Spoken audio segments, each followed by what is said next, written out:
Good evening wherever you are, and welcome to Wolf Radio Live, TikTok's home for the unexplained. I'm your host, Mr. Wolf, coming to you from somewhere deep in the heart of the Texas Hill Country. Tonight we're diving deep into one of the most extraordinary, controversial, and haunting mysteries ever uncovered in the deserts of Peru, the Nazca Mummies, or as some call them, the Tridactyls. Were they ancient humans? Were they visitors from another world? Or something far stranger? Something that evolved alongside us, hidden in myth and stone, only now re-emerging from the sands of time. Our guest tonight is Ed Casas, a xenoanthropologist, archaeologist, and paleontological technician who's spent years studying these beings, and what he's discovered might rewrite everything we thought we knew about our species and the origins of religion itself.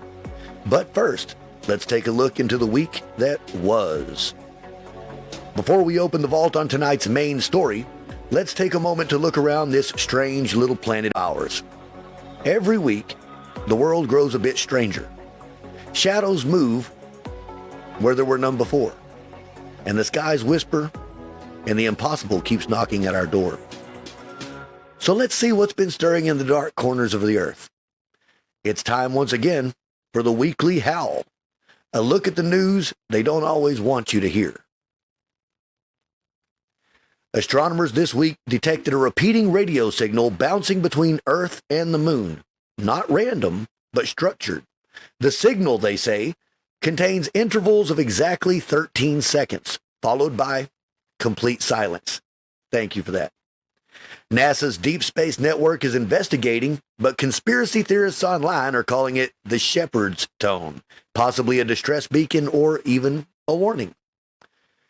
New footage from a Swedish dive team shows that the mysterious Baltic Sea formation emits electromagnetic interference, strong enough to disable nearby cameras.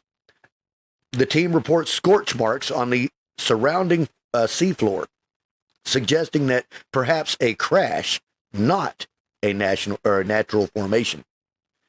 A teacher in Nevada has been suspended after showing her students evidence of a flat Earth, claiming government satellite data is rendered art.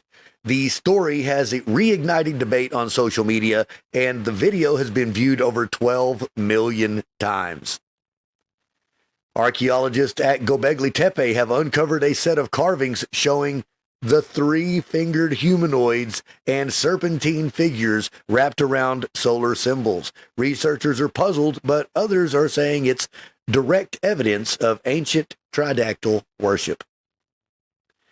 Residents of Veracruz, Mexico, report seeing a glowing, snake-like creature moving through the sky after a thunderstorm. Witnesses say it shimmered in blue light, twisting like a ribbon of plasma before vanishing. Scientists? Silent. Locals? Terrified. In Texas this week, a farmer awoke to find something tangled in his pasture fence. A strange metallic sphere, tethered to a parachute. NASA says it's a lost payload from an atmospheric experiment, but residents insist it came down really fast, glowing blue, and left behind a magnetic signature that fried a cell phone tower. Was it a test? Or something else returning home? A paper published this week in the Astrophysical Journal has scientists and dreamers buzzing. It suggests extraterrestrial civilizations might still exist, but may have simply stopped talking to us. The author calls it the bored alien hypothesis. Maybe they tried to reach us, and we just weren't interesting enough to keep the line open. Makes you wonder, are we alone or just ignored? The mysterious object known as 3I Atlas has entered our solar system, the third recorded interstellar visitor in history. Astronomers are calling it a comet, but its trajectory and brightness have some whispering Oumuamua 2.0. Somewhere out there, somewhere from another system, or something from another system is passing through, quietly watching, and then moving on. In Connecticut, the legendary Warren Occult Museum, home of the Annabelle doll, and hundreds of haunted artifacts, is reopening under new ownership. The new curators are inviting the public to send in their own cursed or haunted items for research. So, if your mirror whispers or your doll moves on its own, you now have a mailing address. What could possibly go wrong? Meanwhile, the auction at the infamous Conjuring House in Rhode Island was abruptly canceled. A mysterious buyer purchased the property outright, identity undisclosed. Locals say new security cameras have been installed, but no one's been seen entering or leaving. Strange lights, however, have. In Las Vegas, the historic El Cortez Hotel, said to be one of the city's most haunted, is offering $5,000 to anyone brave enough to spend the night and document paranormal activity. Ghost hunters have already lined up, but the first few to try reported doors slamming, laughter from empty hallways, and one camera battery that drained from full to zero in seconds. Maybe the house always wins. And down on the Texas coast, Galveston's Ghost Coast Festival has returned, celebrating haunted history with seances, oddities, and live paranormal investigations. Organizers unveiled a new exhibit on maritime hauntings. Items recovered from sunken ships, said to still hold the ocean inside them. If you're near the Gulf this week, it might be worth a trip. And there you have it, folks, another week where the veil between the known and the unknown just grows a little thinner. From strange lights in the heavens of ancient secrets beneath the sand, the world is whispering, if you know how to listen. We'll step away for just a moment, let the frequencies settle, and when we return, we'll be opening the tomb and the truth behind the Nazca Mummies. Stay with us. This is a fantastic time to go ahead and hit that repost button, hit that share button, and let's get some folks in here to hear this fantastic presentation and interview that we have with Mr. Ed Casas. And right after this break. And we are back. Tonight's guest has walked where most fear to tread. Through the forgotten layers of human prehistory, Ed Casas is a xenoanthropologist with a background in archaeology, paleontology, and ancient cultural studies. He's the director of education at the Graves Museum of Archaeology and the Natural History in Dania Beach, Florida. And for the past 2 years, he's been immersed in the investigation of the Nazca Tridactyls, strange mummified beings with elongated skulls, reptilian features, and three-fingered hands. Welcome, Ed, to Wolf Radio Live. Thank you so much. How can you hear me okay? Oh, yeah, you sound fantastic. You sound Great. fantastic, sir.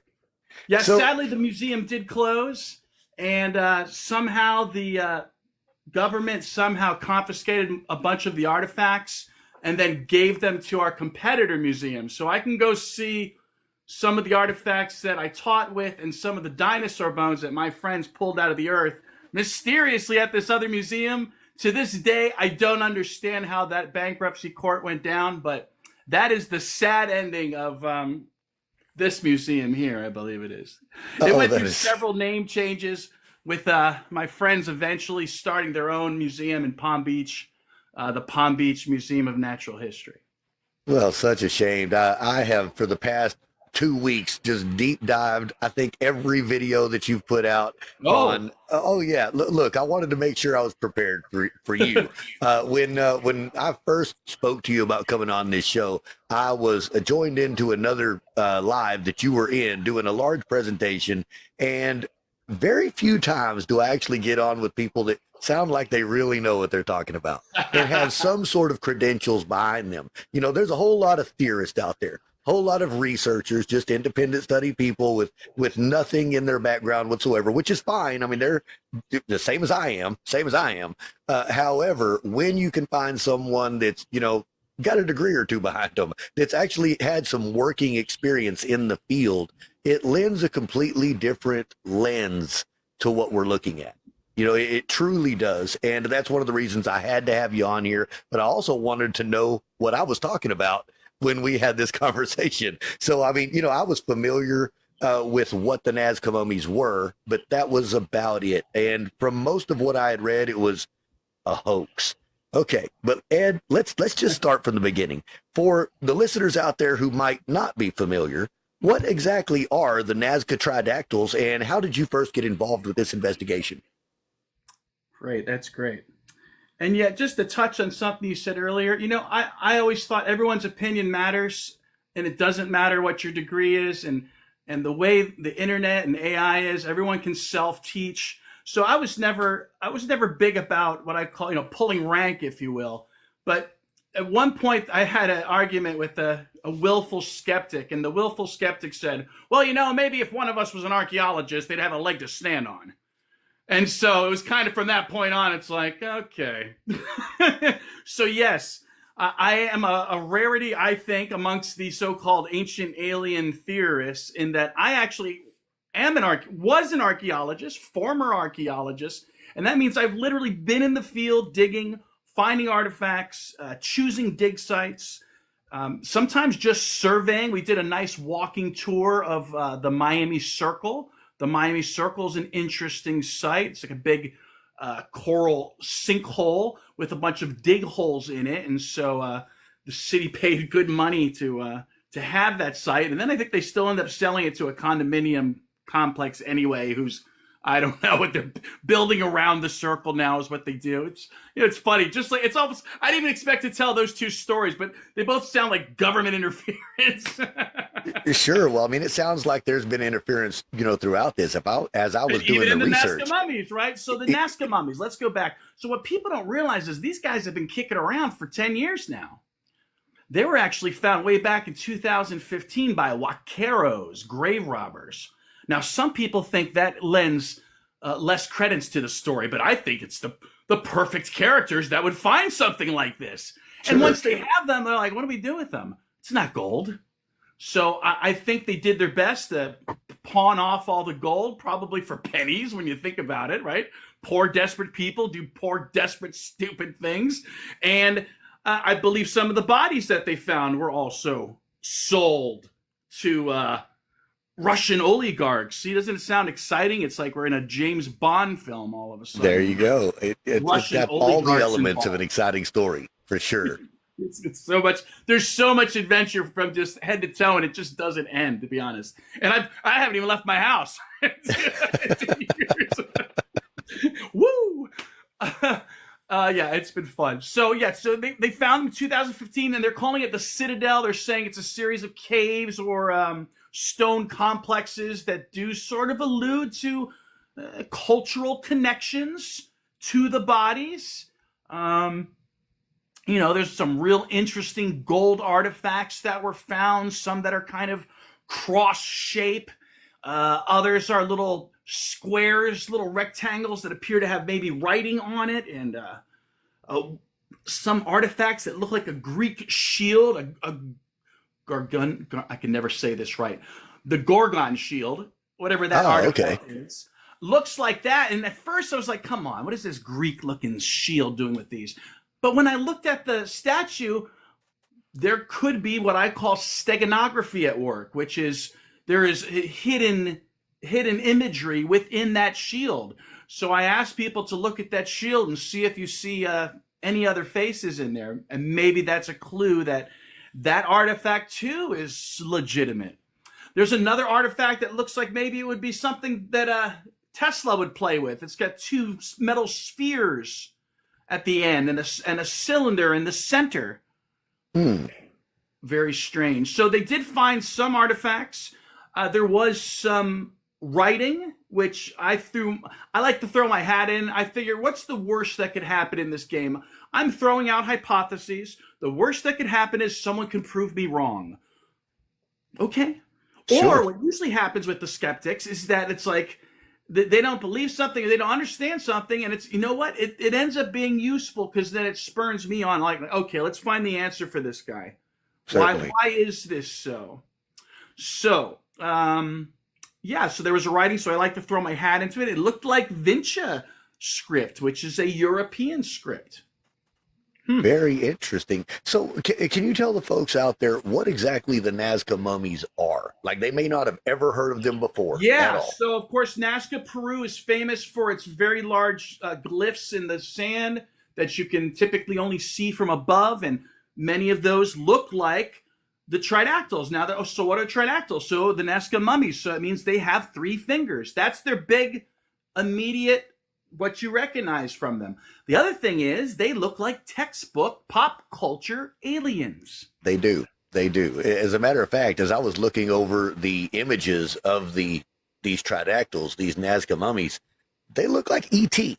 Like they look like E.T. from the 1980s. I like to phrase it as, why does E.T. look like them? Sure.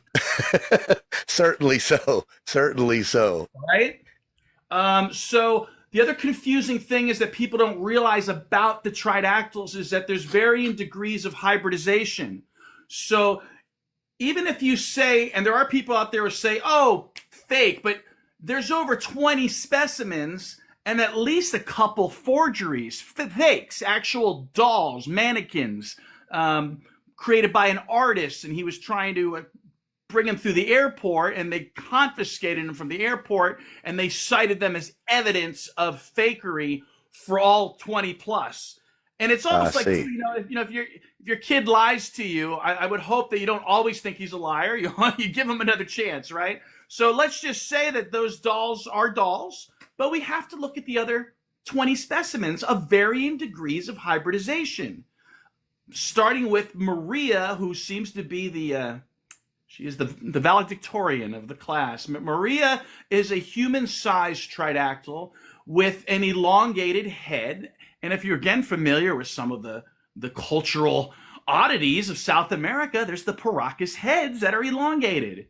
So here we have a whole body, which you don't usually have unless it's human, right? Because what do we find all across the world in different cultures? We find emulation. And we've always said, well, why do they have head binding in Europe and head binding in Africa and head binding in South America? And what does typical academia say? They say, coincidence. I think not. I think not. And they have a term for it that I learned in college. I went to FAU where I majored in anthropology in 2002. For a while there, I ran the Lambda Alpha, which was the honors club. But what was I on about? Oh, we learned about independent innovation. That's what they call it. Independent innovation, which is a fancy term for coincidence. And I even think now, so they'll use that term for like the bow and arrow. So the bow and arrow is independent innovation. Think how complex that is. I don't know. If you stuck me in the woods, I think I'd be hard pressed to create a bow and arrow. I think I'd be happy with a rock or a spear, So Sure. They say that since bow and arrows appear in different parts of the world, it was independent innovation. I no longer believe that. Because first of all, it goes against everything you're actually taught about in anthropology, which is cultural diffusion. Traits diffuse. You have to teach the trait for that to learn. I think something like a bow and arrow is very complex, and I think it's just one of those things that we need to start looking back on. And the tridactyls have given me that freedom to reevaluate much of what we've learned in the past.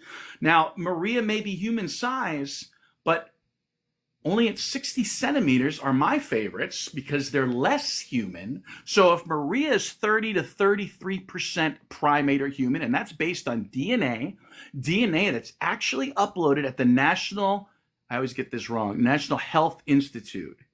Yeah, because it's funny, because National Institute of Health, because it sounds like non-human intelligence. NHI is non-human intelligence. The NHI. So the other place is National Institute of Health. That's how I have to remember it. Okay, ironic, so Ed, right? let me just clarify for anyone out there who may not understand exactly what's going on here. There was a collection of mummified beings and artifacts that were found in the caverns in Nazca, Peru. And in doing so, they have investigated, they have examined these things, and they have.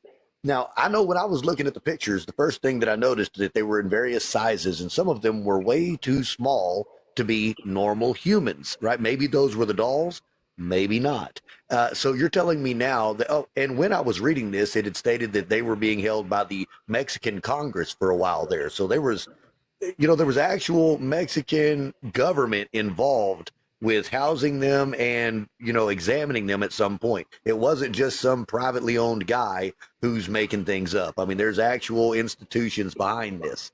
Now, you're telling me Right. now that there has been DNA examinations done and Oh DNA yeah, testing done on them, and I know absolutely. that there's CT scans and some other things. Hmm.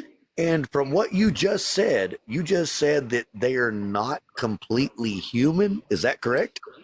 Correct. So I always like to clarify they're not alien. They're not fully non-human. So far, Maria seems to be. Well, actually, there might be another one that's an actual proper male. There's only one specimen so far that has a proper human male form. So we may have to look at his DNA. But there's only been, I think, 3 specimens sampled, maybe some pieces also, hands and heads. So there's still so many more that we can learn from if we just start testing more of them, because then the database will grow. So Maria, yes, is 30 to 30% primate. I say primate because she's not just human, but the DNA came back with 2 different types of chimpanzee in her. And the human DNA is originating from Han Chinese and Myanmar. Now, I heard you say that in a previous talk, and I had the question. Now, if there's 2 different types of chimpanzees and human DNA, the question was, is this some sort of genetically engineered being, or is this a being that has been a hybrid of human and primate, or is this something that predates humanity and that these are the core DNA strands that split off to be the multiple varieties of either human and the 2 different types of chimpanzee? What would you say? And does any of that I'll even make take sense? D for all of the above. Okay. Okay. Yeah. It looks like I guess you could have some sort of natural hybridization process, but it certainly doesn't. It doesn't appear to be natural. Now, one of the researchers, the biologist Rangel, and I think he had alluded to, and maybe Zalce Benitez, he is another researcher. They may have alluded to genetic manipulation, and they may have walked it back. In fact, I think they had said something, evidence of GMO, and then I think they may have walked it back. So a lot of these guys are super conservative, of course, and they have a reputation. I don't have that, so I tend to be like Hail Marys, and Certainly. let's let the chips fall where they lie. Yeah. I love that. I love that. When you first began this research, what was your initial reaction? Did you believe they could be genuine biological specimen, No, I or thought they were were you fake. I skeptical? saw them across my Google feed. I was like, they look fake. Next, and I went back to whatever I was doing. I was a different person 2 years ago. Believe me. But what happened was, my friend says to me, "Did you check out those aliens?" And I'm like, "No, you might want to check them out." So just that made me go, "Okay, let's give it another shot." And that's where I saw Dr. Zalce Benitez, the lead forensic doctor for the Mexican Navy. He was testifying to his Mexican Congress about the authenticity and specifically of the little ones, the 60 centimeter beings that I focus my studies on. So I feel like any debate or controversy should have ended there. The lead forensic officer. So in forensics, so when I took anthropology at FAU, my professor for the biological and the physical anthropology and the accompanying lab that goes with it, where you have to identify bones, he was a forensic anthropologist. So he would be called to like war zones where you'd have to identify pits full of dead people and like separate individuals and things of that nature. So once I heard him say that, it was kind of like, oh, this is somebody of my kin. I can kind of understand where this guy's coming from. He's telling me all this stuff. I have no reason not to believe the forensic officer, which led me to later the paleontologist in Canada, Cliff Miles. Now, he's a published paleontologist. He didn't publish a peer-reviewed paper, but he did publish a paper that was kind of my launching point. And he was fed information by a team called Galetki and Korotkov from Russia, who did an initial report. So when people say, there's a lot of this sort of like prejudice that goes around, you know how those Central South American Latin countries are, everything's a scam. We've turned into such a paranoid society since 9/11 and COVID and politics that people can't believe anything they hear. And that's one of the reasons for me, this has become a crusade of truth, where I feel like someone has to be the voice of reason and come out and say, whoa, who are you listening to here? Who is your point of authority? And why are you listening to them? So for me, once he said that, and I saw the bodies and I saw the forms, then I had an existential enlightenment where I said, oh my God, I recognize these things. So you knew immediately. Now, where else did you recognize them from? Well, technically from my class from 20 years ago. Now, this is one of those weird things. Why would I remember of all these facts of like, school was 20 years ago. Why would I remember these things? And not only that, why do I remember asking my professor about them? I said, hey, prof, these petroglyphs in Canada, Bella Coola, they look very similar to these Taino petroglyphs in the Caribbean. Any connection? Nope. Coincidence. Independent innovation.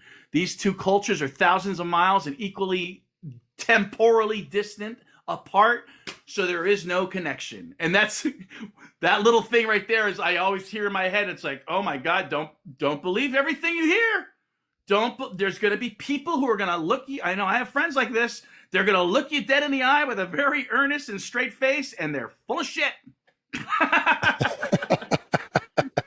So let's talk about the testing a little bit. You've already stated that they've actually been in the hands of and tested by multiple nations now. So it's not just one little area of the globe that can that's put what I'm out their saying. BS. It's like, people keep saying, oh, it's just Peru, it's just Mexico. Mexico. It's not. There's teams all over the place, and I consider myself one of the American teams. Certainly. One. Well, but you've been doing this for a couple of years now, extensively from full time every day from dusk to dawn to dusk. Wow, that is definitely a feat for sure. So what kind of scientific analyses have been actually performed on these DNA, radiocarbon dating, X-rays? And that's too, there's people allude to like, oh, well, those labs, those South American labs. Well, one of the labs is right here in South Florida, right here in Miami. Ironically, when I was giving my nerd night speech at Gramps down in Miami, some guy in the crowd's like, yeah, my buddy works there. So it's a legit lab. People don't even know there's a lab, what the name of the lab is or where it is. And they're just like, oh, those bad labs. That's how people are crazy, man. I think I watched that video in 3 languages before I found it in English.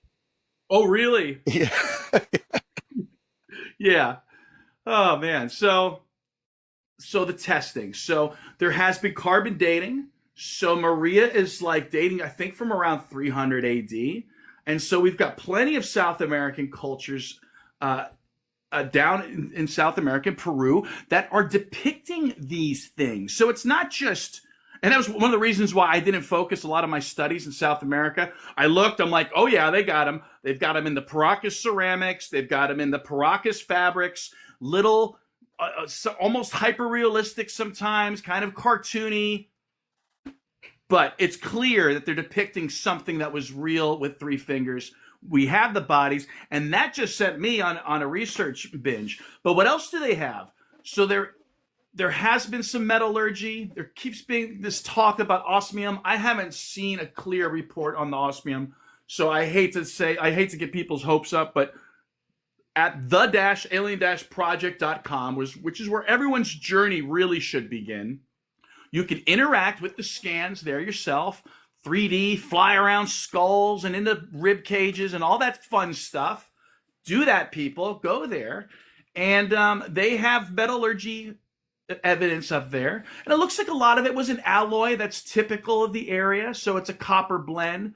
But there's these things called the big hands. We didn't go over all the different types. There's the little ones. There's the human ones. And then there's the big hands that might even possess 1 or 2 extra phalanges. So that means and I say 1 or 2 because I don't know if the Alien Project knows, because they write 5 to 6 or something. So I'm like, okay, so that needs to be looked at. But if they had 6 phalanges, you would have 666. That'd be weird, right? That is interesting for sure. They had Interesting for sure. iron. And if they had iron, that's a European metal. So isn't that interesting? And what if that copper comes from the Great Lakes, like a lot of copper does? Wouldn't that also be interesting? So despite the osmium not being there, and I believe one of the people that took part in that test was a German woman. So it's another part of the globe just showing that we are growing. I have one of my papers up. It's not in a peer review site, but it was important for me to get it out into the public. This whole thing is about getting this information out into the public. I think everyone deserves to know. And as sure as your kids probably deserve to know that Santa Claus isn't real eventually. Or is he? So what have these tests that have been done, what have they revealed actually? I mean, I know there's speculation behind a lot. Another on Victoria, specimen number 4, she goes back to 900 AD, and the big hands might be up to 5,000 to 6,000 years old. Okay, so there's DNA, bodies. You want to see about those tests? Yes, sir. So these are bodies that have been in these places and apparently for centuries different. I mean, and they weren't all put in there at the same time either. They couldn't have been, that right? Interesting. So I have a theory on that these bodies may have been ported around the world. They may have created religious complexes in their wake even. That's a possibility. And it may have spawned everything from headhunting to ball games. Just the act of traveling with these bodies and beings to South America, because there is evidence of them around the world. The DNA, when I looked at Victoria's DNA, she has around 65% unknown. Well, if you extrapolate 65% unknown and you go back and you try to find a genetic match, because it didn't match any of the animals and the living creatures they had in the database, you would have to go back hundreds and hundreds of millions of years, maybe as far back as 400, 500 million years, just to find the DNA that is known to that 65% unknown. Which I find interesting, because when you put all the traits together of the little ones, it too alludes to a being or a creature with deep time origins. And what do I mean by that? Well, they have a fused clavicle, like a furcula, like a bird has. They have stomach ribs called gastralia, like a crocodile has. They don't have lungs. They breathe cutaneously like an amphibian. And so they all had this. I mean, when you're looking at it, you can see them again, some I focus on the congruency. little ones. I'm not sure entirely about Maria. No, it's almost in the back of my mind. I have to look at her scans more deeply. But the little ones are far more interesting because they have eggs they're ovoviviparous, which means the eggs are hatching within them. So there's evidence of larval forms in the eggs. So it's hard for me to get past that point of interest, because that just blows my mind right there. Sure. Yeah. So you described discovering an amphibian grade individual that undergoes metamorphosis and even possesses a pineal third eye. Could you explain what that means, biologically speaking, and why that discovery is so significant? So first of all, when you look that they have the 3 fingers, that's like your cursory evidence that you should be able to guess, hey, that's like an amphibian, because we have frogs and we have salamanders like that. Well, if there's no lungs and cutaneous breathing, so they're breathing through their skin, that's a key indicator that we have to be dealing with an amphibian. And which is why it's unfortunate that they're called reptilians, because I don't think that's accurate at all. I think amphibian is far better. And what finally really sold me was looking at Maria's fused lower vertebra, and also on Luisa. Luisa's the smaller kind of grays looking ones, I guess you call them. So her fused vertebra, I noticed on Luisa, is kind of almost a trapezoidal at the end. And I recognized it right away. It was a frog butt. You know what? As a matter of fact, I was going to say, when I've looked at the one that the little model heads were made from, that looks just like a frog that has died and sat in the sun. I mean, Yeah. looks just like it. Look, I live out here in West Texas, or in Texas, and we have a frog pond right back here, and it's nothing for us to come across a frog that didn't make it. And that's exactly what they look like, with the skin stretched over the little skull and little eye sockets in there. Look just like that. And I wondered if that had anything to do with their physiology and biology. Oh yeah, I would say so. But again, so Victoria, specimen number 4, does still have 3 to 5% primate in her, and you can see that though. When you look at the heads, you can say they're pretty unusual looking, but those large supraorbital arches are very much like a chimp. And I see people giving us hearts. Well, that was a founding part of my constant companion theory, was that I noticed their heart-shaped faces. And I noticed that to the Maori, that little green 3-fingered beings with heart-shaped faces were considered ancestors. And then in Syria, the Tel Brak eye idols were associated with fertility. Makemake on Easter Island, which looks very much like a tridactyl, is associated with creation. And then our Taino artifacts, and probably Bella Coola as well, are associated with the mother goddess. So all these heart-shaped faces with mother goddess, ancestor worship, fertility, creation, it's said to me, holy crap, our heart symbol is derived from them. This is big. Very big. It's a big story. It really is. Yeah. I think it's really interesting that I sort of go back and forth. My job was, I'm like, I have to demonstrate these things are biologically authentic, or you're never going to believe my cultural artifact crap. You're going to think that's just nuts. Well, I was going to ask you, you were talking about not having lungs and things like that. Do they have any organs, or have they been removed from mummification? They have what's suggested to be a tubular heart.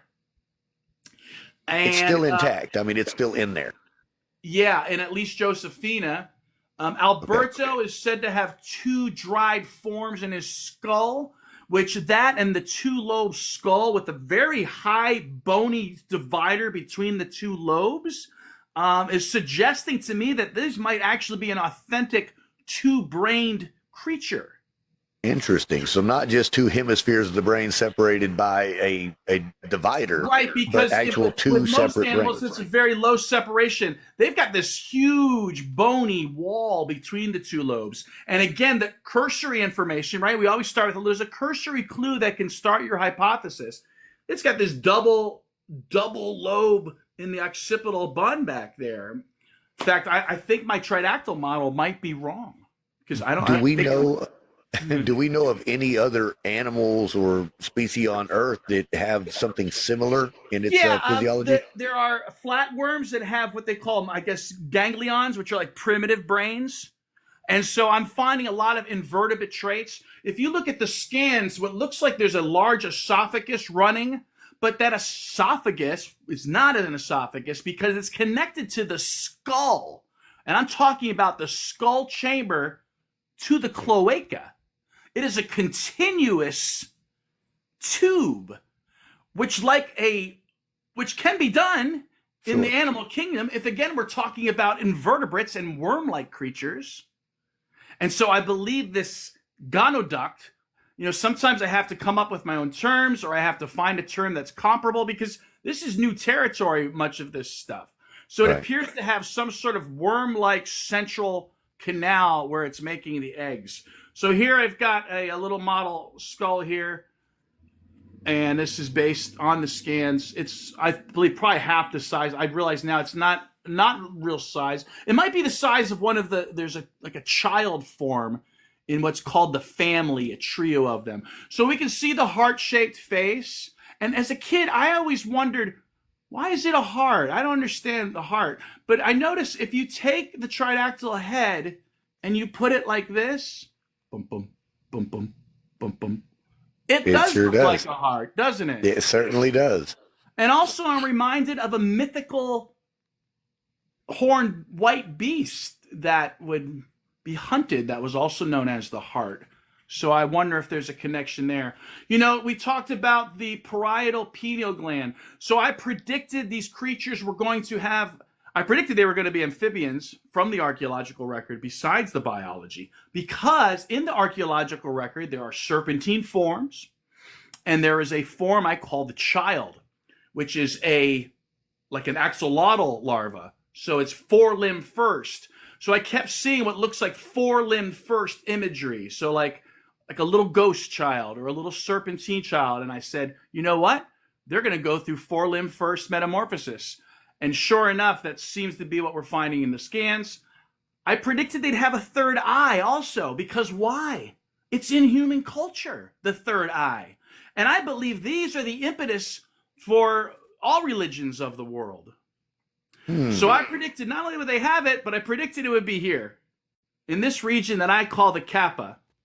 And the reason I call it the Kappa is because there is a Japanese yokai mythical creature, very fun, you might see it in anime, called a Kappa, and it has an indentation in its head. It looks like kind of like a turtle, tridactyl being, and it always has water in its head there.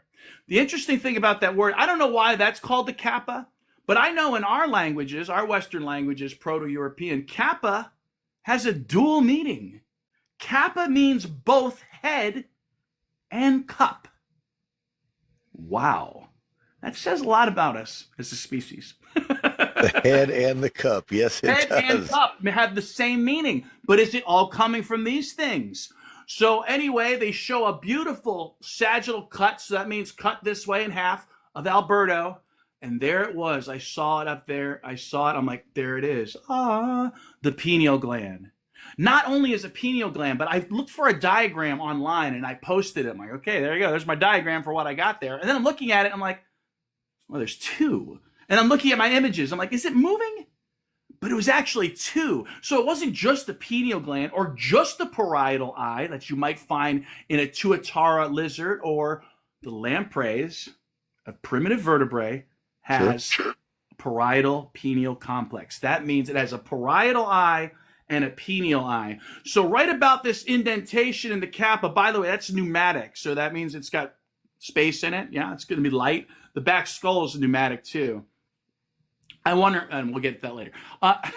So in here is a parietal pineal gland, and there's this foramen here.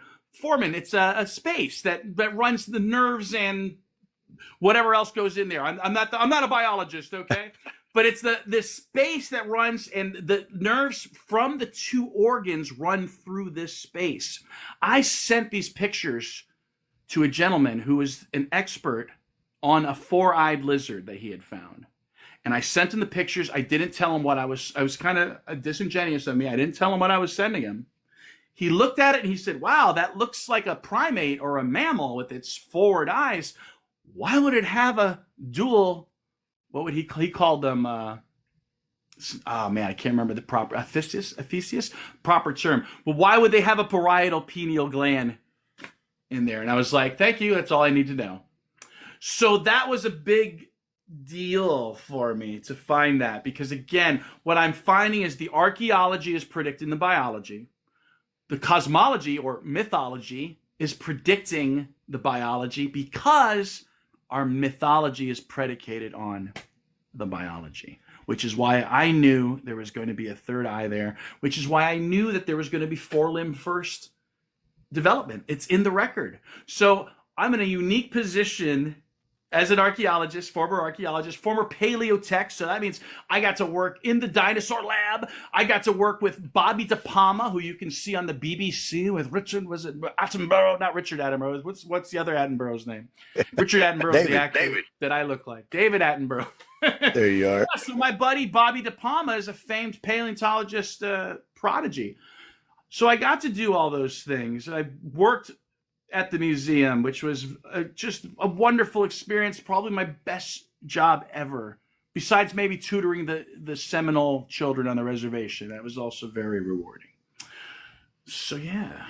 So, as far as the location of the discovery, near the Nazca lines, are you getting that same echo that I'm getting? No. Okay, I don't know where it's coming from. Yeah, no telling. It's so loud here. Well, no, it's gone now. Don't know what happened to it. Anyway, are there any The symbolism around the Nazca lines, do you believe that there's a connection between the two? And if so, what do you think that connection is directly? Yeah, I would say there's one called the astronaut specifically with his wide head. And even I believe I've heard, I heard echo that time.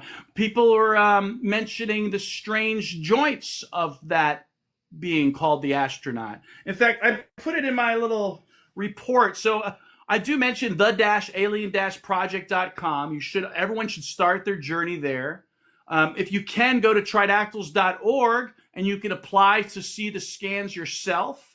There are free DICOM medical scan viewers out there that I use. I try to look at those every day because, again, with this ovoviviparity and evidence of life from the mouth motif, these beings have larvae within them. These larvae have made it up to Louisa's skull, and I don't even know if she has any brain left. It makes me wonder, did the ancient Egyptians see these beings with no lungs and no other organs? And was that the inspiration?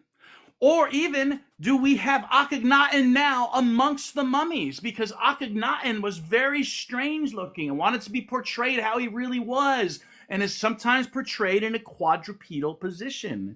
These beings, since they go through a metamorphosis because they're amphibians, guess what?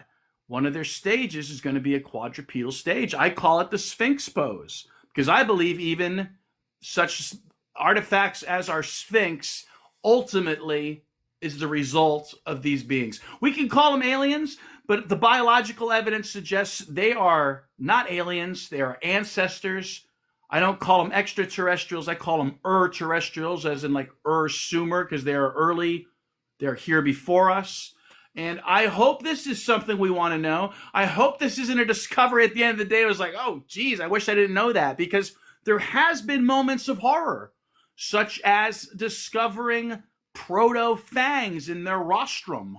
So they have like a turtle-like beak, the little tridactyls, with fangs. When you see the larva in the body, in the eggs, they appear to be engaging in some predation. And so it's larva predation, and it's using those fangs to rasp at the flesh and skull of their mother, creating furrows within. So these are the larvae that are found on the inside of the body, correct? Right. So maybe we could imagine that either that perhaps maybe part of their just natural DNA is to consume the mother. Keep in mind, invertebrate traits or invertebrate parallels. Matrophagy, eating of the mother, is something that spiders do. So is this just a natural thing, or is this something that is the result of poor hybridization? Because now you have something that should be laying eggs maybe, but we're having live birth within? Or is it because the mother was suffocated with diatomaceous earth and these larvae had to continue on, and maybe they were working their way out of the body and didn't make it because of the diatomaceous earth, stopping them just like the diatomaceous earth stops the pests from eating them. So what's the diatomaceous earth for people who are listening? That's the stuff you might throw in your pool filter, or you might put in your garden to discourage insects. It acts like a glass and gets under their exoskeleton. So this seems to be one of the things that preserve these beings. And also, like the osmium, indicates that maybe there is a high-tech process to process that diatomaceous earth. So you don't think that there's a possibility that maybe it's just some sort of prehistoric parasite? Yeah, I've heard that. But again, since I've already alluded to this amphibian, for me it's different because I've already noted their metamorphosis and their amphibian grade in the archaeological record. And then when you see the larva in the eggs, and then you see the larva elsewhere, it's like, oh, those are the same things that are in the eggs. And then you can see, again, you say parasites, but remember that some of them are developing forelimbs, right? So they're clearly like amphibians, right? So, well, that would make sense. I've heard people suggest that. And I guess if you didn't know they were amphibians, and you didn't know that the archaeological record, listen, the Hongshan artifacts, the pig dragons, little green curly jade dragons, those are what fed my mind when I went seeking fetuses, embryos, larvae in Artemis. Because I saw the Hongshan pig dragons and said, oh my, the ancient Chinese were aware of these. In fact, I have, I believe, one here. Let's see. Yeah, we'd love to see whatever you've got to show us for sure. I know that on some of your other presentations, you've got the green screen going on and all kinds of files popping up. I wasn't sure what you were going to be prepared with tonight. Yeah, TikTok kind of messes me up because I like to be able to have my control panel and just show you guys everything right from there, you know? So Sure. yeah, if you guys ever follow me on I guess X or Facebook or YouTube, you'll see that I'll interact and we'll hunt for larvae. I call it dragon hunting because I suggest, as they say, that Hongshan pig dragons, these are the dragons, not the dragons of Western myth, the dragons in Naga of Asian belief. There are people today, see, we can dismiss the dragon as a monster, but there's people today who claim descendancy from the dragon. That's exactly where I wanted Myanmar. to go. See, You know, when they said, oh, she has Myanmar DNA, I wasn't surprised because that's practically the homeland of dragon and Naga belief. And the Han Dynasty, also Chinese. So in Myanmar, they do neck extensions. Why? Why do they extend their necks? Because they want to emulate the dragon mother. That's it. I mean, it's all kind of falling in for me. It's like, you can be skeptical, but I think it's like skepticism and then there's willful ignorance. You can't keep calling everything a coincidence. And that's kind of my goal, is just to bury people with like an avalanche of information, truth, and what we're dealing with. So I don't know if this is real or not, or a replica, but if it is a replica, it's a beautiful replica. And you can see forms very much like this in the record. I have another one here. I wouldn't call it actually a proper pig dragon. This might be a cicada. So the cicadas seem to be also, I say any animal symbolism in our human culture has nothing to do with the animal. Nothing. I say everything with the symbolism has to do, how does that animal remind you of the ancestors? So cicadas live underground. They go through a metamorphosis. They come around every so often. It makes you wonder, what do they have planned for us? So look at this little guy. And this is similar to giant megaliths of dragon stones, they call them, in, I believe, Armenia, I think it was. The dragon stones of Armenia, they have one just like this. And so here we go. This one's got four-limb first. So is this a cicada or is this just a tridactyl? And who am I kidding? And it's just, but again, the animals are just there to show us what sort of traits they like. I got one more here that also, because we're talking four-limb first and something I called the child earlier. So here is a nice Hongshan artifact that I call the child. And again, it's that concept of a sort of a stick figure, which you can find in Proto-Semitic script. You can find it in the Americas. You can find it in Chinese language.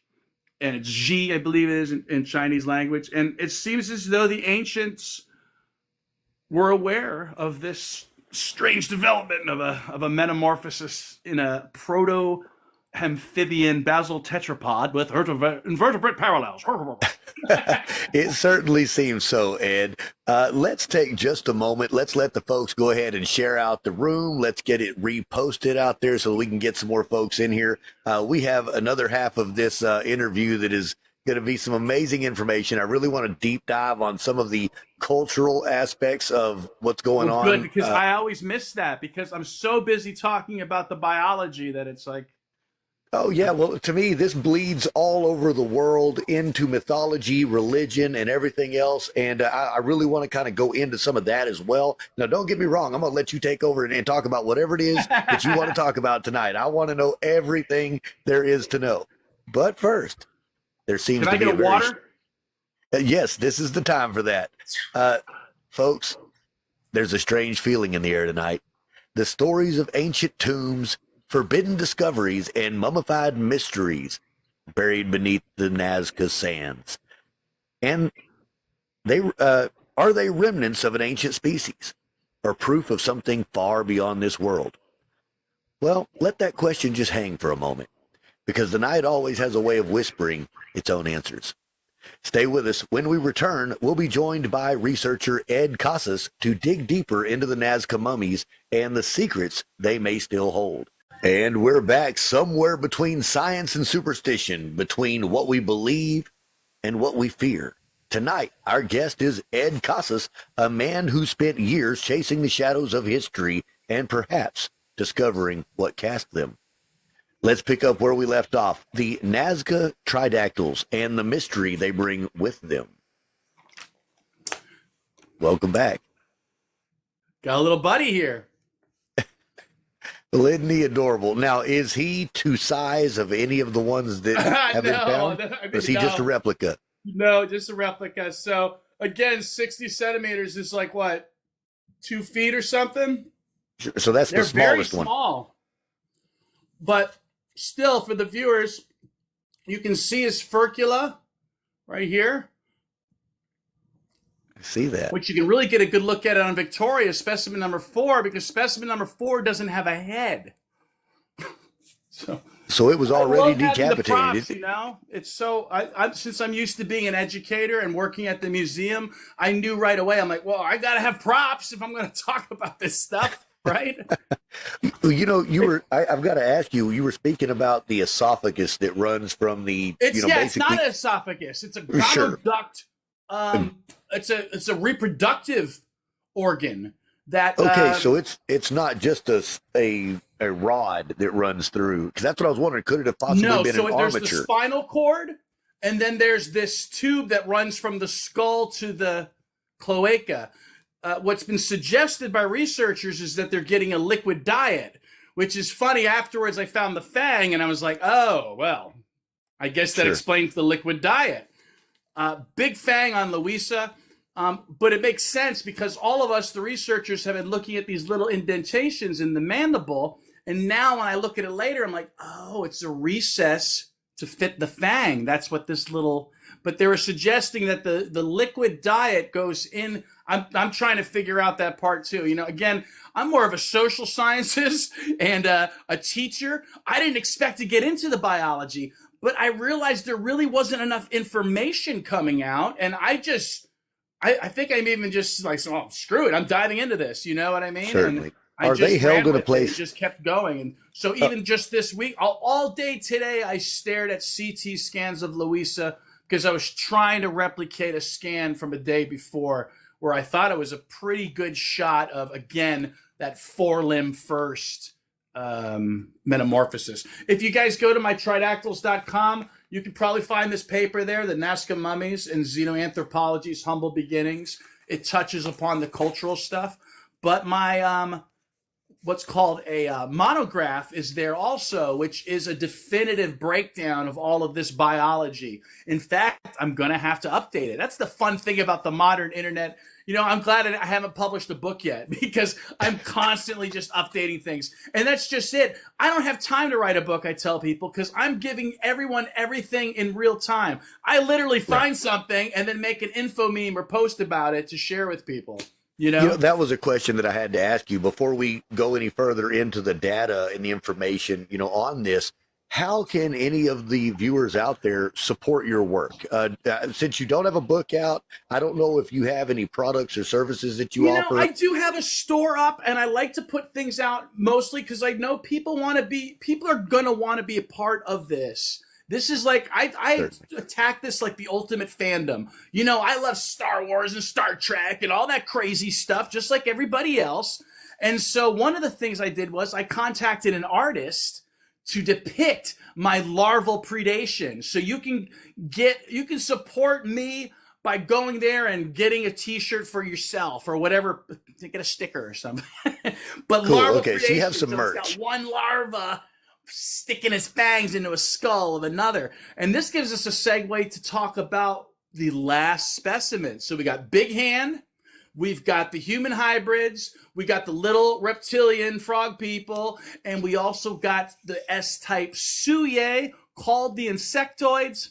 Not insects, trust me. Invertebrate parallels, don't get me wrong, lots of invertebrate parallels. So calling him an insectoid might not be that bad. But if you go to my tridactyls.com store, check out the xenomorph insectoid art by speculative evolutionary artist Carlos Ulefe. And he's made 2 pieces for me. We said, screw that AI stuff. And also, I have my own original heart face tribal tridactyl there. So right now, I've got, I think most of the profit margins are like $1. Just so Sure. everything, I get $1.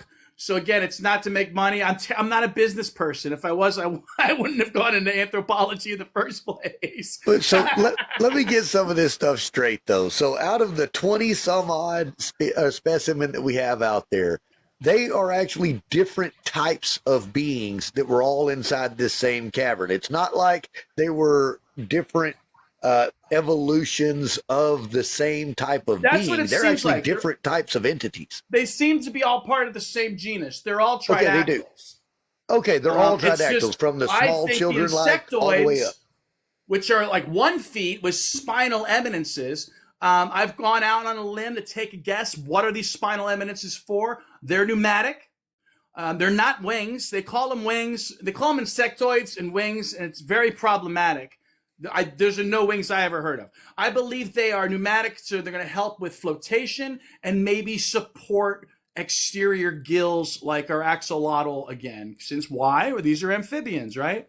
Look at the teeth on Suye too. She's got these little tiny razor teeth, and both her and the Josephina types have little like beaks as well that not a lot of people talk about. You got to pay attention to these things over and over again, kind of like I'm doing. If you just look cursory at it, like Neil Tyson, who's like, oh, they look like humans. You know, that's what he said. They look like humans. I'm like, oh my God, I guess. They got 2 arms and 2 legs and a head, but they're so not human. And the more you look at it, like, I don't know if you heard about the whole llama theory that these are llama skulls. Well, I was able to personally disprove the llama theory because on their llama skull, the llama had a continuous sagittal crest that went from here to here, right through my kappa. And I'm not going to have you put your sagittal crest in my kappa. That's unless you right. take me to dinner first. I love the amount of thought and research that you've put through this. So, you know, Ed, across the ancient world, right, from the Naga of India, right, to Quetzalcoatl of Mesoamerica, to the serpent gods of Sumer, we see recurring imagery of serpent-like and reptilian deities. Do you believe the Nazca Tridactyls could represent a biological or historical root to these myths? Yes, I do. And where do we begin with that? We could look at well, let me say this first. So when first investigating the petroglyphs of Canada and the Caribbean, where we noted the heart-shaped face associated with the mother goddess. Well, other archaeologists also noted other petroglyphs. And basically, I did cursory research, and I went with some confirmation bias. If someone had said something that like was kind of what I was thinking, I'm like, perfect. Let's run with that. And that's allowed me to continue the journey by going with the guess, seeing it through, and seeing that a guess isn't always just random, right? It's based on fact. So we saw spirals also associated. So the spirals have a serpent or water serpent sort of association with it. Sometimes we'll see the also the sort of like a wave pattern petroglyph for water also, and also just plain actual serpents. So to me, it was clear. What are we seeing if we're seeing a mother goddess with serpents and water? We have a serpent mother goddess at the heart of all of this. Yeah, I and mean, sure enough, by tracing all of these different cultures, to me, it came all back, and you could probably codify it in one belief system, and that's the Naga, which is why, in my opinion, I know everyone's coming up with their names, and, you know, I'm jumping rank here, or whatever you would call it, jumping the line, but I suggest that a good genus name for them is the Naga. And it's funny, I had a feeling that they represented dwarves also because they're small and they have metal. And so there's these Yaksha dwarves, which are like Naga parallel beings in India. And I was watching Praveen Mohan video, and he's looking at these 2 statues of Yaksha guardian statues. So it's two little ones with the big one in the middle, a big god in the middle. And there on the statue with its arms crossed was a motif I noted called, I just taught simply the arms as face motif. And there, this little dwarf god with its arms was creating the temporal bones of the tridactyl, its shoulders creating the supraorbital arches. And this was one of many arts in our world that I suggest demonstrates that ancients knew about these beings, from the Hongshang to the petroglyphs. So it's continuous. The most damning that I think that most people don't talk about, and usually what I do on my show is I show you all the biology. I show you the petroglyphs that can be as far off as Russia, and the bronze Permian animal style, which shows little beings from Eurasia. I can show you all of that. And I don't know where I was going with it. I lost track. Well, that's quite all right. That's quite all right. There's a lot to take in. We're talking about, the correlations of all the different serpentine and reptilian, mythology around the world. I mean, and this is around the world. I mean, all the way from Mesoamerica to Asia to everywhere else, that you're seeing some sort of deity that is personified as either a reptilian-like or serpentine creature. I mean, look, even in Judaism and Christianity, we have the serpent in the garden who walked upright with legs and arms in the beginning of the story. I mean, this would be... And I feel that if this belief system's coming from the Naga and it's coming from the dragons of Asia, then we might be looking at a proto-civilization launching pad. So, do you know that the ancient Chinese symbol for God and heaven looks like a little dwarf? No, I wasn't aware of that. Yeah, Tian in the I believe it's maybe the Shang script or the Bronze script. There's a couple of them that look like little dwarves. Very interesting. That's strange.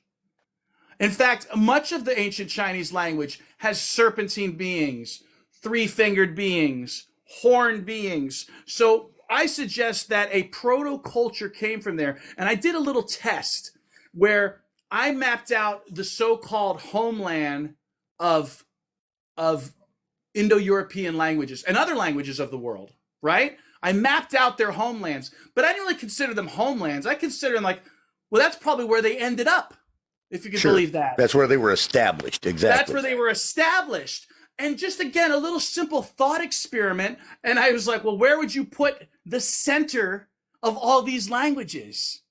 And it comes again to the Himalayan plateau, right above Mega Lake Gobi, which had subtropical conditions at one time. So I know where I was going with all this. You mentioned the Bible and the serpent. I'm suggesting that it goes back much further, and the whole Holy Land is just one tiny, segmented, almost separated from the rest of civilization, if you will, that was going on just east of there. Oh, and I agree. If you look at the exit points from Mega Lake Gobi, there are these huge exit points where water left at one time. So imagine following that water out. If you've heard of the myth of the four brothers, I wonder sometimes if the myth of the four brothers is tied with great exit points from Mega Lake Gobi, sending water out to the four directions and four ancestor humans out. Because what was the mother goddess doing? According to the Dogon of Africa, she was back-crossing constantly, meaning she would mate with the next generation. She would mate with her grandchildren.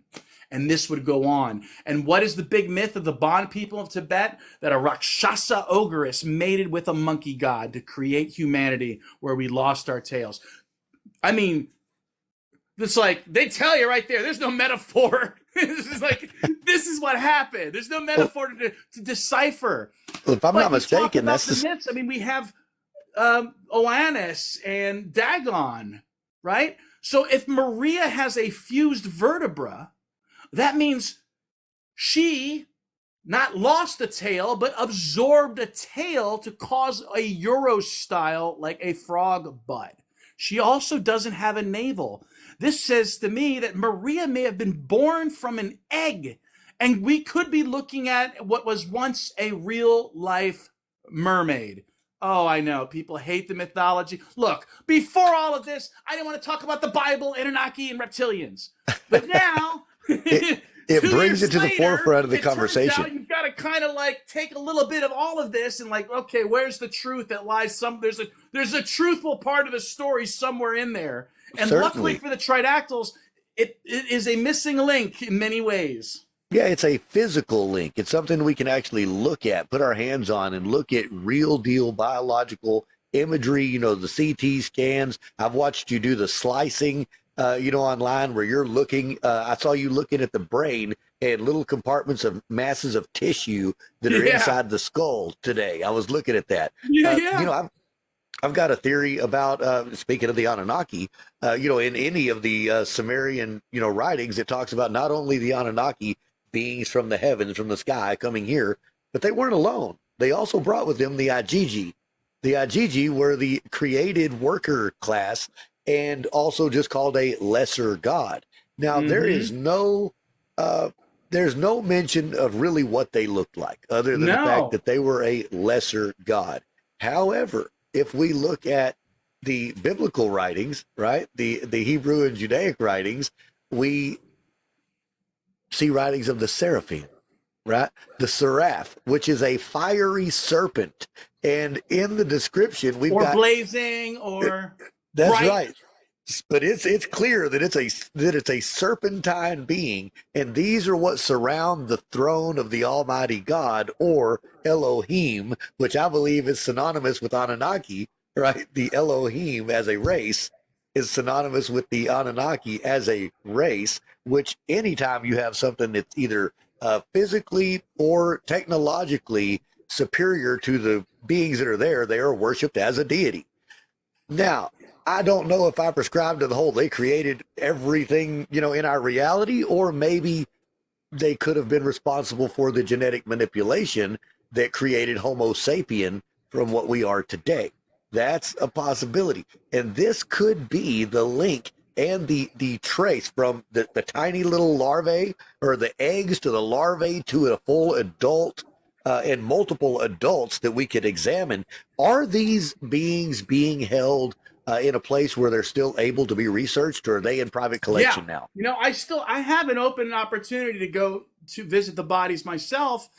The funny thing was, I didn't get a chance to go, and it was during that time that I found the pineal gland and larva predation, and it's amazing because I too used to critique people like, well, you got to go see them in person. But since Gonzalo of tridactyls.org allowed me access to the scans, I've done so much work, not to mention, as we talked about, all the cultural stuff. So yeah, did I answer your question? Yeah, that was pretty much it. Some people accuse me of dodging questions sometimes. I'm like, nah, I just forget what you asked. No, the biggest part is I wanted to know if you actually felt like these could be something that predate humanity, first of all. I know you said the carbon dating are saying... I think there's evidence of them in Ice Age paintings. I see. Well, I think the Dogon tribes in Australia also depicted, I don't know if they were three-fingered. Actually. Oh, that's okay. Africa. Which ones were the ones in Australia? So, I mean, I guess, usually they just call them the Aborigines as a generic thing there. But yeah, a lot of people like to note the Wangina. Now, the Wangina has some interesting stuff to it. It has even just an English word of, if you can hear the wand in it, it sort of alludes to magic. But they also have that sound. So one of the things I noted with our Nagas is that I believe the sound of the Naga is what helped me trace this culture, I believe. I believe these Naga beings were taking use of the saline lakes of the Himalayas because researchers did find evidence of salt, marine salt in the skulls of the Tridactyls, which alluded to a beginning life process in salt water. They may have moved to fresh water. So I noticed in the lakes of Asia, there is this term Ang that appeared. And then that ang may have gone west to where we have Anguilla, which means eel, and maybe even angel, which people say means messenger. But who were the messengers then? Going back to your seraphim. Yes, these little buggers seems to be the messengers of somebody else, maybe. I don't know. The mother goddess. All of this doesn't say there doesn't have to be some universal creator out there. But as you alluded to, these may be, material beings, and perhaps gods were never the right term in the first place, because right. I think the whole of religion's not about worship. It's about remembrance. It's about reverence for the ancestors, remembering where you came from and thanking them for what you were doing. I think our destiny is meant to be caretakers of this planet, not destroyers. Certainly. And there's so much that can be said about this, especially if we're right about any of this. Yeah. And just like you said, are they the angels? Well, the angels are exactly who I think the IgG were being depicted as. And I think the IgG is likely the same beings, right? Yeah, now I'm looking for other correlations in other religions. I'm writing a series right now on comparative religious studies that do just that. When we look at, I was raised in a Christian household, and, reading the Bible, I've since researched almost every other major religion in the world, to some degree, because I want to know why people believe what they believe, not necessarily just what they believe. And then I started seeing the stories correlate. Maybe not word for word, but there's enough truth and enough symbolism that work together. It lets me know that this was not isolated events. They weren't. There were global happenings, and people from different cultures would naturally depict them in their own tongue, with their own words, their own names, and the stories of animals. Their culture. That's right. And I think that's what we're looking at with a lot of this. If we look at those as being celestial beings, right, or looking at maybe they are the IgG, well, what is the secondary helper, alien or helper god in any other culture? That's what I'm kind of looking for. What other cultures mention more than one type of deity that were together either in the heavens or in the stars? Yeah, that's what I mentioned, like the Yaksha and the Yakshinis, these metallurgist dwarves. I call them supporter beings, because many times you'll see like dwarf-like beings holding up either the floor of the earth or the heavens or something. That makes sense. I'll have to look into that. And that's in the Indian religions, correct? Yeah, and I'll if you don't find that statue that I told you about, I'll send you that link. There's also the Trinity is another thing that I found throughout. And so like missionaries would come to like the islands of the Pacific, and they would find the Trinity there, supposedly. But then what happens, for some reason, our cultures then look at that and say, well, did they really find the Trinity, or was somebody else started? And we're already like, people seems like they're confusing it, or they're referring to coincidence once again. And nowadays, I'm so like against the term coincidence. And when people say that, it's just like, oh, I don't think there is coincidence. So yeah, just an example, the example of a Trinity. In fact, my favorite is the Tao. Taoism, just like I say, the Naga might be a good codification of this belief system. I think Taoism might too be a good codification of this belief system, when they say things from the one comes the two, and from the two from the three, and from the three comes all things. They might be speaking of the mother goddess, her son, their son, who then spawned humanity. And we should remember him, whatever you call him, for that. I saw in one of your presentations that one of these creatures had a metal disc in their head. Was that an implanted disc, or did it look like it was grown there? What was that? Well, yeah, that's true. I see like shiny pieces in the larva, and I just assume it's their bones, but I ever wonder, I'm like, is there metal in there already? That would be weird. So I'm reminded of the story of Set. Set was impregnated by Osiris when Osiris, was it Osiris or Ra? Ra, I believe it was. When Ra, I get those gods mixed up. It was Ra who No, it was Horus. Thank you. Horus. It was Horus who flung semen into Set and impregnated Set, and a gold disc appeared on Set's head. So it was myths like that and the god Loki giving birth that made me say, oh, these guys might go through sequential hermaphroditism. What else does that? Amphibians. Some amphibians can even go back and forth. You know, all of this makes me think of the stories where we were told that maybe we descended from fish. Maybe we came from the sea. How many times have we heard that we evolved from some amphibious creature that came from the waters? And it's like, here they are, right? And nobody wants to believe it. There's other theories too. There's Gene McCarthy you can find, and his Seuss theory of that perhaps, you know, humans are, you know, maybe it's the apes specifically. Apes may have been created with pigs.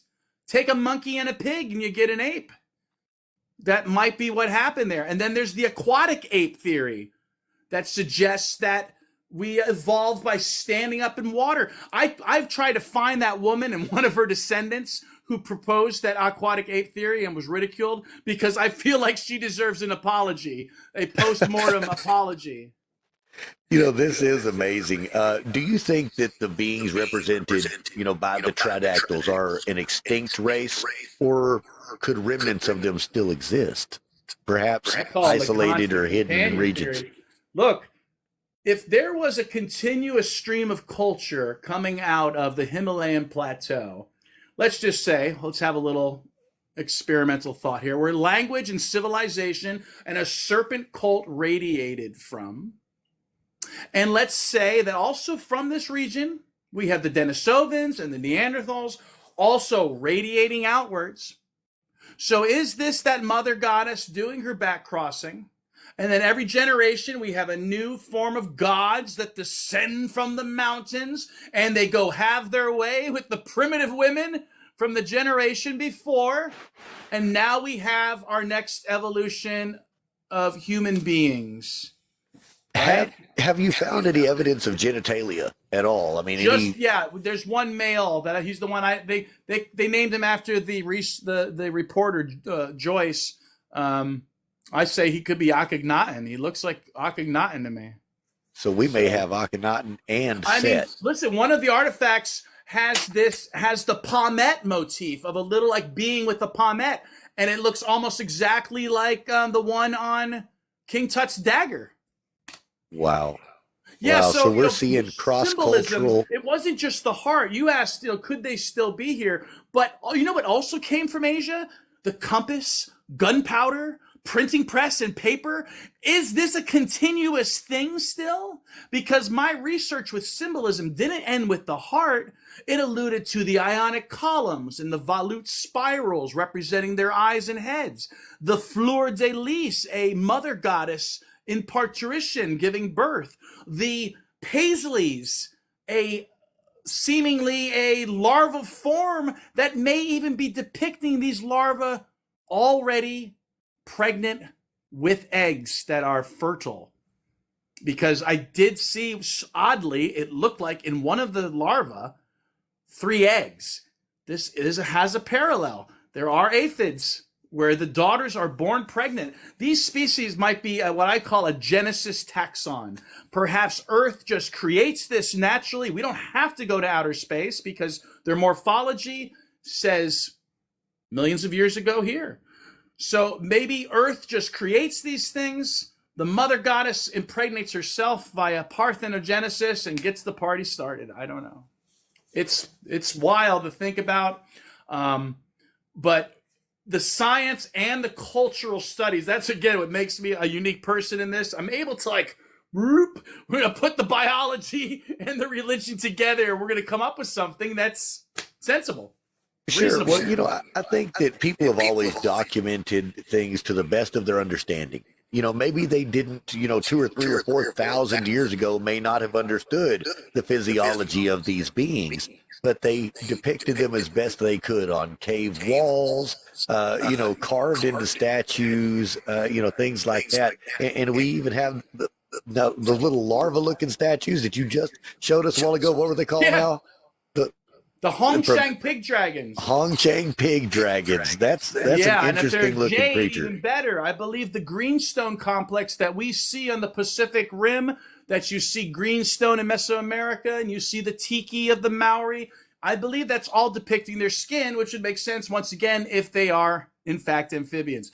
But if your viewers believe what I'm saying, you now believe that the Tridactyls were living real things. Now go to the Temple of Hathor in Dendra and look at the pillars, but you have to look at the pillars on the corner and look at them small, maybe even squint, and you'll see the pillars of Hathor appear to have the large supraorbital arches of the Tridactyls, the triangular rostrum-like beak, and it appears as though through steganographic and perspective anamorphosis. So perspective anamorphosis means if you stand at the right angle or maybe squint your eyes and you know of the beings, that's the other important part of the perspective, which I think is the reason I was able to see through some of the hidden art, is because I acknowledge the beings as being real. So now when I look at some artifacts like that Praveen Mohan or these pillars of Hathor, I'm able to see the hidden image of these beings. Now, and that's this is what you the call craziest woo part of the whole story is that. If and you this is what see you call the steganography, Tridactyls in correct? those pillars, that should blow your mind and you should have ontological shock. If you don't see it, you got to go back to school and go study the biology some more. There you are. So this is pretty much what you call steganography, where it's hidden imagery in ancient art and architecture. Right. And so the perspective anamorphosis on the Temple of Dendera, it's two faces of Isis. But if you look at the corner of the pillars, and that's why I say sometimes squinting helps, it pulls the two faces in. The two eyes of the Isis becomes one large eye, and their hair and headdress becomes the supraorbital arches. It can be, again, I'm not ontologically shocked. It can be, when you first see it, I've shown, there's also these bas reliefs in India I've shown people. And then they're like, okay, and they squint, and I've seen people get noticeably like shocked. Or after we go through the whole video and they look at the Temple of Hathor, they see it right away. Because we've now broken the perspective anamorphosis. Because part of the perspective is you have to know, and I'd say believing is seeing.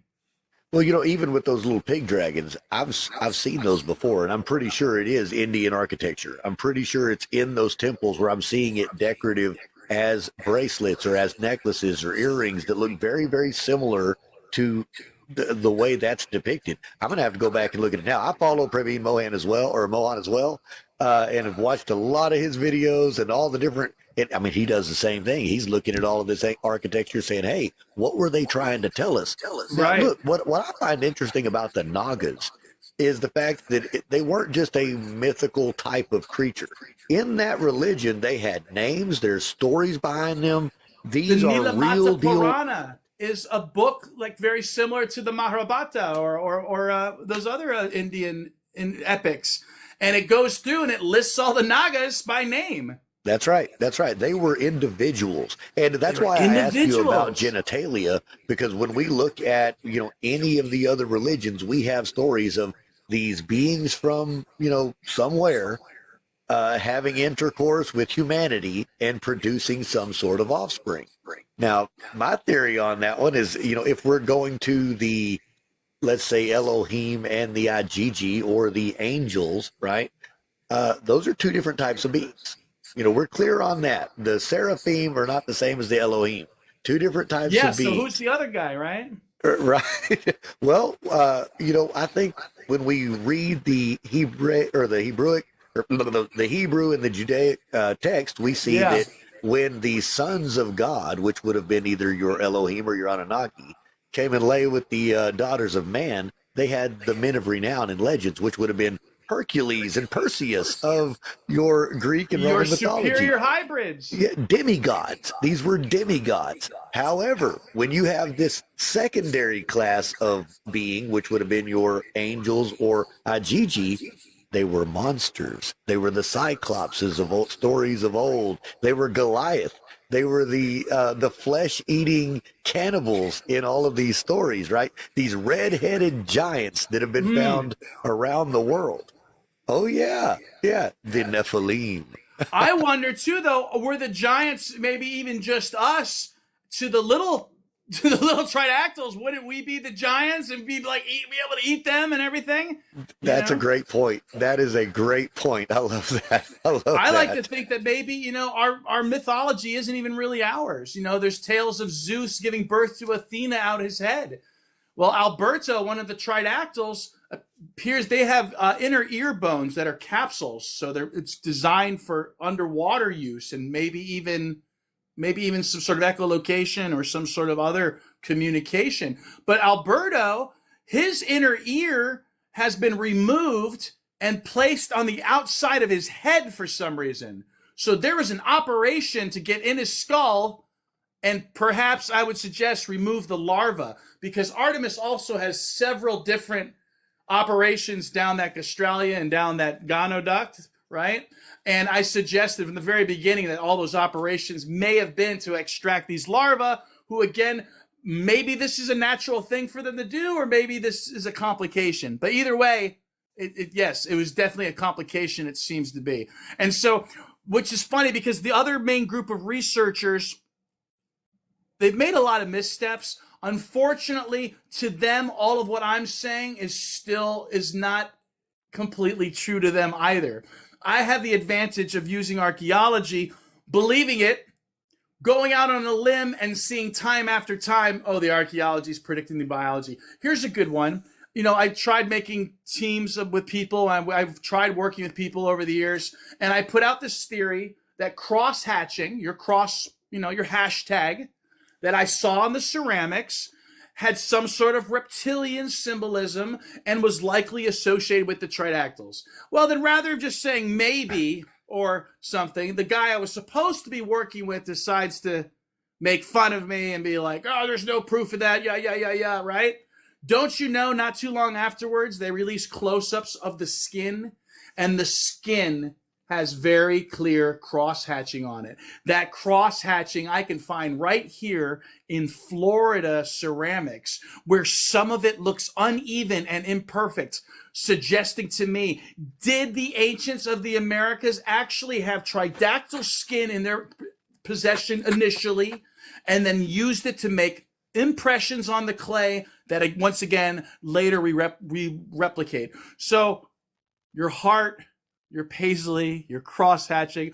I call this the Theotherianthropic grapheme theory. What? I call it the God-animal letters theory. I believe that our entire alphabets from around the world are initially inspired by these beings. And one of my first clues was the separate head that likely belongs to specimen number 4, the seated version. There's a seated tridactyl. In fact, I call it the seated god because of all the depictions and allusions to seated gods in our culture.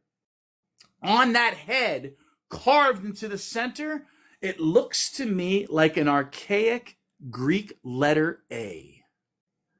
And that sent me on a research journey of course, because another letter in a Sanskrit language showing what looks like a serpentine being was the word Ka. And this is where I discovered a lost god related to the Nagas, probably stemming from Kashyapa, the father of the Nagas. But I wasn't sure that Ka was a god until I read the Nilamata Purana, when in it says Brahma is the creator, or the Prajapati. Kubera is the creator, and Ka is the creator. And I was like, boom! I knew that. So we all know Thor and Zeus, and we can talk about this stuff. I don't think many people, even just your common mythological person who's into that stuff, knows that there was a god Ka. And I believe that when you take this morpheme of Ka and you take this morpheme of from the Nagas, you get words like Kang, King, Yep. Khan. Yeah. I just wrote, I just published an article about that right there on my Substack 2 or 3 weeks ago. Sure did, with the same information in there. Now, this is new information to me in my deep diving research. You know, it wasn't something that I've known forever and ever, but I just came across it myself. But I agree with you. I'm on the same boat with all of that for sure. Now, I've got to ask you, in your research, the metal that was on these mummies, was that external or was that internal? Was that part of an operation or was that part of clothing? Yeah, so the metal appears to be operations. So specifically, well, and not all operations. I don't want to say that because so the egg bearers have these circular chest implants. I saw Now, that. I don't know if these came after Artemis, and maybe they learned that it was a pain in the ass to keep cutting open to pull out the larvae. So maybe they formalized it and they just said, okay, we're just going to have this one implant up there. Also, though, if these are the egg bearers and they're giving birth to hybrid larva beings that eventually evolve into bipeds, are these places to place a magnetic breast? Now, before you laugh, there are Greek artifacts that appear to be metal cone-like bottles. And Zeus is said to have been breastfed by a she-goat. And this she-goat is supposed to have spawned also our cornucopia. If you look back at the ancient versions of the cornucopia, if you go back far enough in time, the cornucopia ends up being the horn of the she-goat that fed Zeus. You can see it with Harpocrates, who is the Greek version of Horus. And if you go back in time, this is what first caught my eye was when the gods are holding the cornucopia, they're holding it like it's a baby or something. I'm like, what the hell? And the fruit is all designed all freaking weird, right? Well, I went back in time, like, okay, let's see an older statue. Okay, let's see an older statue. And as you go back in time, it clearly becomes a serpentine being. So even the cornucopia. So, if you know the crazy Fruit of the Looms conspiracy, when I hear that, I'm kind of like, oh, is that maybe true? There's so much. I don't want to believe that, but yeah, there's so much. There's so much to unpack here. There's so much. Well, for the few remaining minutes that we have here, I didn't want to stop this to do open lines. We had a limited amount of viewers in the space. Normally at the half hour, I would have told them that it's open lines and it's time for other people to go ahead and request up to speak, all of that. However, they have been instructed to drop their questions down below in the comments. So if they have questions or commentary that they would like to add to this conversation, now is the time. Talking. I don't even get a chance to read all the good stuff. Sorry, everybody. I love hearing people's thoughts because it turns out so many of us already instinctually knew things. There's people that already knew stuff that I'm telling you. And it's like, I'm like, how did they know? Because I'm only basing this on evidence. I'm just basing this on breadcrumbs. Again, I was not a Bible Anunnaki reptilian guy in 2023. But when you show me bodies that are clearly non-human that I recognized, well, I'm on a journey now, right? And I feel like, again, it's a crusade for truth. So, but a lot of people instinctually already knew. But moving forward, people, like you alluded to already, investigate your own religions again. Reacquaint yourself with other religions. Because it turns out the woo of this is there is really only one planetary religion. We really are just descendants of one people and one planet. And who knows, maybe this division was meant to be from the very beginning. But maybe division can be healthy too, because, we don't want, how many times did they probably lose us as a population because of disease and misbreeding or, oh, geez, we made another batch of cannibal apes. Let's flood the planet again. Well, look, the Sumerian text. Hey, the Sumerian text said there were multiple versions of us. It does say that. Yeah, they tried a couple of times, failed. It didn't work. There's my friend D on TikTok. How you doing? Oh, there you go, DD. Oh, yeah, there you are. Yeah. So, hey, folks, look, if you're watching live right now, drop a request to either join the conversation. We can bring you up on stage, or tell us what you think down in the comments below. We've got about 10 minutes remaining in the show. We would love to talk to you or at least answer your questions and have that fun conversation. And hello there, DD. Very nice to have you in the stream today. For sure. So now I got to say, when I was looking at the metallic insert, I guess on the body there, it looked to me like a large butterfly, like a little butterfly metal that you put on a bandage. Oh yeah. Yeah, and I wondered about that. If it was for an operation and that was to close them up after opening up the chest cavity, maybe that was the apparatus to hold it so that the bones could fuse back together. So the larvae are going to get into wherever they can get into, and they're going to find that marrow. So it looks like they're getting into the clavicle also, and so I believe Josephina's clavicle was fractured, maybe weakened by this. So is it? I don't know. I don't think it doesn't really look like clavicle support. Honestly, I feel like if those are for the egg bearers, I'm leaning to that weird breast theory. I don't know, man. See, this reminds me of the symbiote. Alberto has a metal implant, and it's that metal implant that makes me suggest too, just like the seated God, that these are individuals. These aren't just specimens. These are specific individuals, maybe part of that infamous 7 of wise beings that were traveled across the planet. Maybe these are some of them. So Alberto has a hip implant. So is he Vulcan? Is he Hephaestus? Is he the lame god? Is Artemis, with all her operations, Dionysus, continually under the gaze of the birds, the vultures, pecking at them? Wow.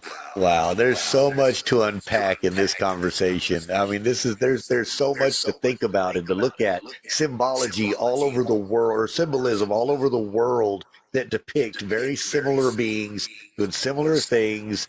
The shapes that are hidden. I mean, look at the Nazca lines themselves. You're not supposed to be able to see that from the ground. This was something to be viewed down upon, and I think they call that one the astronaut, right? And that what is? Yeah, and there's other ones that look like tridactyls besides the astronaut. Even the astronaut's kind of one of the better ones. So yeah, there's clearly an association there. In fact, I was kind of poking around in ancient India, and I was wondering if they were depicting the heart-shaped faces in the terrain.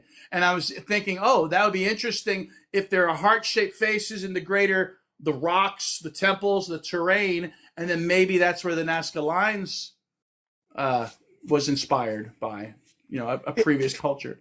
Okay. Now, in that location, are there no writings, or are there no anything that we found that actually gives some story or historical? Not a story. It looks like some Vinci script, which is European.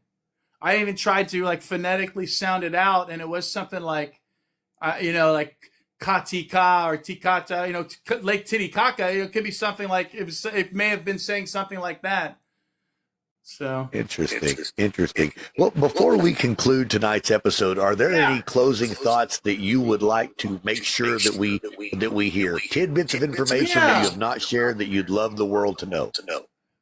I guess just again, to just reiterate that these are beings that appear to possess a morphological physical form that may date to hundreds of millions of years ago. That's why it's has bird forms and crocodilian forms, but they are also partially human.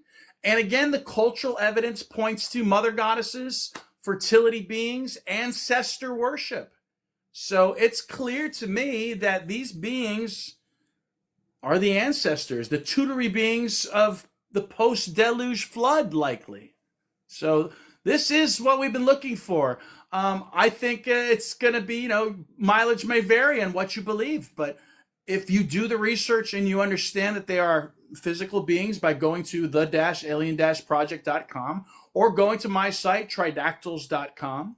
I made sure I wanted tridactyls, and my web designer said, do you want .com or .org? And I said, give me .com, because I'm kind of the social fun guy. Save .org for the, the real researchers. And then a year later, tridactyls.org came out. So I'm glad they grabbed it.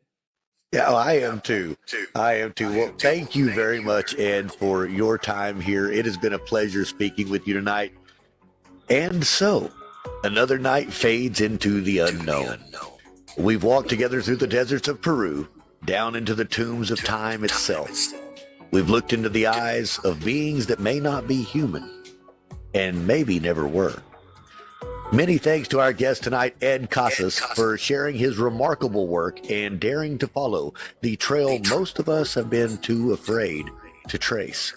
If you'd like to know more, you can find him at tridactyls.com or follow him on all the usual places, X, Facebook, YouTube, and TikTok at Tridactyls. To all of you out there listening, wherever you are, from the city lights to the lonely back roads, from the glow of your screen to the quiet dark beyond your window, remember, not all mysteries are meant to be solved. Some are simply there to remind us that we're not alone. And now, not ever. I'm Mr. Wolf, and you have been listening to Wolf Radio Live, TikTok's home for the unexplained. Thank you very much for your time, and we will be live every Wednesday and Saturday at 8 p.m. Central Standard Time. You folks, stay warm, stay cozy, and stay human. Have a good night. Thank you, Ed. See you around.